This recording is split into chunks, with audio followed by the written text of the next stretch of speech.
Selamat siang para siswa, calon siswa SMK Kristen 1 Magelang. Salam sehat, salam semangat. Perkenalkan, nama saya Ibu Yunita Retnowulan.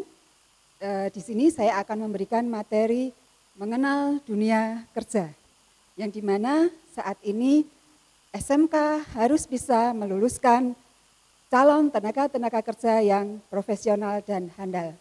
Untuk itu, mari kita ikuti bersama. Panduan memasuki dunia kerja.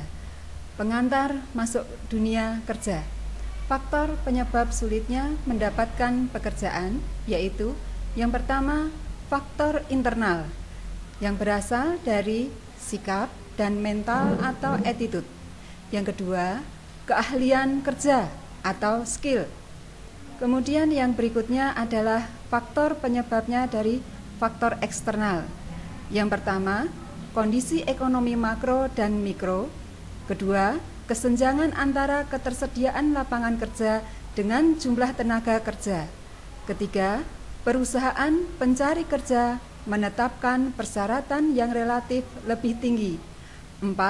Ketidakcocokan spesifikasi keahlian antara permintaan dunia kerja dengan lulusan lembaga pendidikan. 5. Adanya budaya korupsi, kolusi, dan nepotisme atau biasanya disebut dengan KKN. 6. Kompetisi antar pelamar kerja yang tidak sehat. 7. Kurangnya kepedulian pihak perusahaan dan industri untuk membantu pencari kerja. Persiapan sebelum masuk dunia kerja. Apa yang harus kita persiapkan bagi calon pencari kerja? Yaitu mencari sumber informasi lowongan pekerjaan. Lowongan pekerjaan adalah pekerjaan atau jabatan yang belum ada orang melaksanakan atau belum cukup jumlah orang yang melaksanakan. Hal ini terjadi karena ada perluasan usaha, perubahan teknik berproduksi, atau karena ada tenaga kerja yang karena sesuatu hal berhenti dari pekerjaannya sehingga harus diisi dengan tenaga kerja baru. Kemudian yang kedua, cara mendapatkan informasi lowongan pekerjaan. Yang pertama, kita bisa memanfaatkan bursa kerja, yaitu bursa kerja pemerintah, informasi di kantor-kantor pemerintah, atau bursa kerja khusus yang biasanya didapatkan pada lembaga pendidikan, SMA, SMK, atau perguruan tinggi. Yang kedua, aktif dan selektif, yaitu melalui media massa atau media cetak atau elektronika, kemudian misalnya koran, majalah, tabloid, radio, televisi, dan lain sebagainya.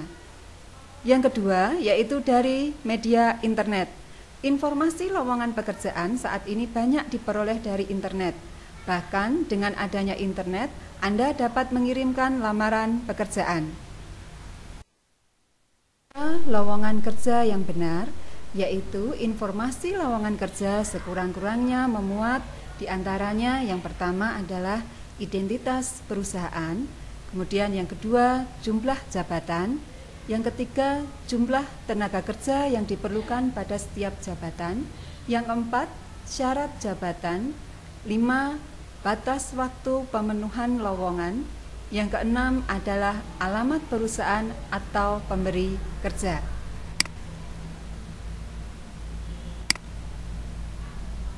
Teknik membuat surat lamaran kerja. Apa itu yang dimaksud dengan surat lamaran kerja? Merupakan gerbang pertama yang harus dilalui oleh seseorang ketika memasuki dunia kerja. Surat lamaran kerja atau job application letter adalah surat resmi yang ditulis oleh pelamar baik melalui media kertas atau elektronik untuk memperkenalkan dirinya serta kompetensi yang dimiliki dengan harapan agar perusahaan atau organisasi dapat menerimanya sebagai karyawan. Kemudian, lampiran surat lamaran kerja yang pertama adalah resume atau daftar riwayat hidup. Kemudian yang kedua, fotokopi KTP atau kartu tanda penduduk. Ketiga, fotokopi ijazah pendidikan terakhir. 4. Fotokopi surat keterangan catatan kepolisian. 5. Fotokopi surat keterangan kesehatan. Ini bisa Anda cari di puskesmas atau di klinik-klinik kesehatan yang lainnya. Kemudian yang keenam adalah kartu kuning dari Dinas Tenaga Kerja. Kemudian yang ketujuh adalah pas foto sesuai dengan kebutuhan perusahaan. Kemudian yang kedelapan adalah lampiran penunjang seperti sertifikat, referensi, ataupun pengalaman kerja. Yang berikutnya adalah kiat sukses psikotes. Bagi Anda yang dipanggil untuk menjalani psikotes, sebaiknya Anda memperhatikan beberapa hal berikut ini. Yang pertama adalah sebelum tes. Apa yang harus kita persiapkan sebelum kita mengikuti tes? 1. Anda harus yakin terlebih dahulu. Kedua, bersiapkan diri dengan istirahat yang cukup. 3. Pastikan Anda sudah tahu tempat tes. 4. Baca kembali surat lamaran dan kurikulum vitae Anda atau daftar riwayat hidup Anda. 5. Sebaiknya Anda berlatih berbagai soal psikotes. 6. Diusahakan untuk tiba 10 menit lebih awal.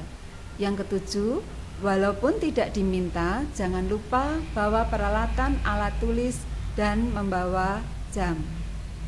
Kemudian yang kedua, sikap pada saat tes. Ini berkaitan dengan attitude. Yang pertama, dengarkan baik-baik setiap ucapan dan pengarahan dari pengawas tes. Dan yang kedua, isi data identitas diri dengan lengkap ketika tes dimulai. Ketiga, jangan enggan untuk bertanya ke pengawas tes. 4. Jangan melihat jawaban orang lain karena akan membuat hasil Anda bertentangan dengan kondisi pribadi yang sesungguhnya. Yang berikutnya adalah metode psikotes. 1. Wawancara dan observasi.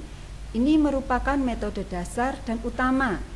Wawancara ditunjukkan untuk melihat dan mengetahui tentang ide-ide atau gagasan, wawasan, pengalaman, sikap, dan minat. Kemudian yang kedua, daftar riwayat hidup atau kurikulum vitae. Digunakan untuk melihat bagaimana gambaran seseorang tentang pengalaman hidupnya. Yang ketiga adalah tes psikologi. Digunakan serangkaian tes untuk counter check, memeriksa kecocokan. Dalam menghadapi psikotes, jenis tes yang akan dihadapi adalah 1. Tes prestatif. Populer disebut dengan tes intelijensi. Tes yang digunakan bisa berupa tes verbal menggunakan bahasa, non-verbal atau tidak menggunakan bahasa. Kemudian yang kedua adalah tes proyektif. Dapat berupa tes gambar orang atau tes gambar pohon atau melengkapi gambar 8 kotak atau bisa juga tes cerita. Kemudian yang ketiga adalah tes inventory atau daftar pertanyaan. Dasarnya adalah anggapan bahwa yang paling tahu tentang kepribadian seseorang adalah orang itu sendiri. Nah, ini mohon diperhatikan baik-baik mengenai metode psikotes. Kemudian kiat sukses, wawancara kerja atau job interview. Wawancara kerja merupakan kesempatan yang sangat diharapkan oleh pelamar saat mengikuti proses rekrutmen tenaga kerja. Langkah apa yang harus dipersiapkan dalam menghadapi wawancara? Di sini ada teknik untuk menghadapi tes wawancara atau interview. Yang pertama adalah persiapan, menyiapkan segala sesuatu yang diperlukan pada waktu wawancara sangat berpengaruh pada pelaksanaan wawancara. Yang kedua adalah pelaksanaan. Beberapa hal yang harus diperhatikan, diantaranya yang pertama adalah datang tepat waktu. Kemudian yang kedua, bersikap sopan saat memasuki ruang wawancara. Yang ketiga, jangan duduk sebelum dipersilahkan. 4. Jangan memberikan referensi negatif mengenai pimpinan. Kemudian yang kelima, jangan memperlihatkan sikap Anda yang belum yakin. Keenam, dengar dan jawab pertanyaan secara langsung. 7. Jelaskan prestasi yang pernah didapat, karena ini bisa menjadikan bahan pertimbangan bagi pihak perusahaan, kemampuan atau kompetensi yang kita miliki. Yang ke-9, apabila bertanya, ajukan pertanyaan yang positif dan kritis.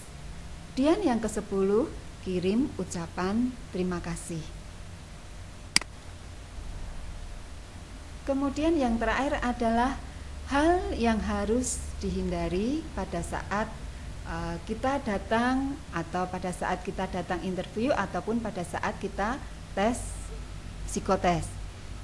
Yang pertama adalah yang harus kita hindari, jangan datang terlambat walaupun hanya beberapa menit.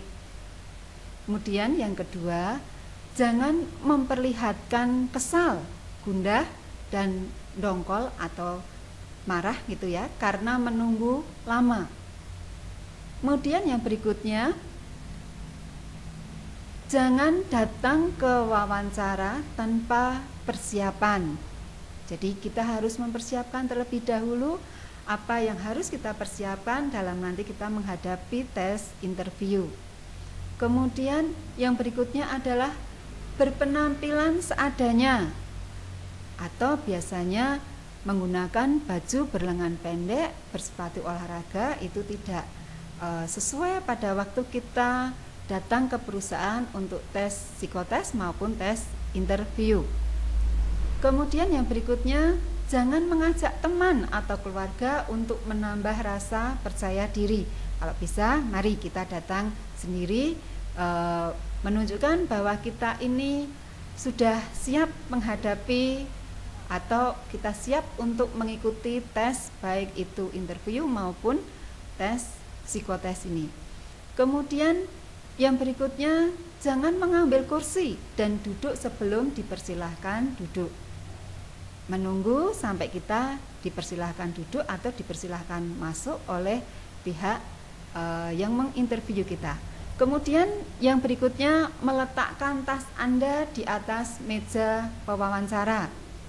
Kemudian yang berikutnya adalah membungkuk atau menundukkan atau menengadahkan kepala. Yang berikutnya adalah mempermainkan jari jemari, itu menunjukkan bahwa kita tidak percaya diri, ya, karena kita mencari kesibukan yang lain untuk menambah kepercayaan diri kita, itu tidak perlu. Kemudian yang berikutnya adalah bertopang dagu, itu tidak sopan.